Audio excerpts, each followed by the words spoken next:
Nagtaas ng blue alert ang Provincial Disaster Risk Reduction Management Office sa Pangasinan dahil sa malakas na pag-ulan. Sinuspindi rin ang pasok sa lahat ng tanggapan at paaralan sa ilang lugar sa lalawigan. Yan ang ulat ni Marie Mildred Conquia ng Radyo Pilipinas, Tayog, Pangasinan. Dahil sa malakas na buhos ng ulan na dala ng Bagyong Luis, binaha na ang ilang lugar sa Pangasinan.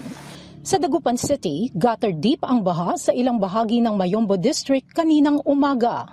Kaya naman ang mga LGU sa lalawigan nagsuspindi na ng klase sa mga pampubliko at pribadong eskwelahan ngayong araw. Wala na ring pasok sa trabaho sa lahat ng tanggapan ng pamahalaan sa Lingayen.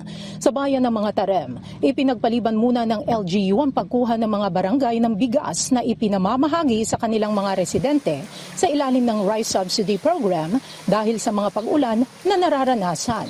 Kaninang alas 8 ng umaga nga, nakataas na ang heavy rainfall warning sa Pangasinan.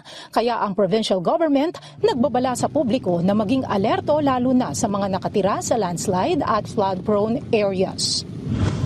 Sa ngayon, ayon sa PDRRMO, naka-blue alert na ang lalawigan upang mamonitor ang sitwasyon at matiyak ang kaligtasan ng mga residente rito. Mula sa Pangasinan, para sa Integrated State Media, Marie Mildred Estrada Conquia, Radyo Pilipinas, Radyo Publiko.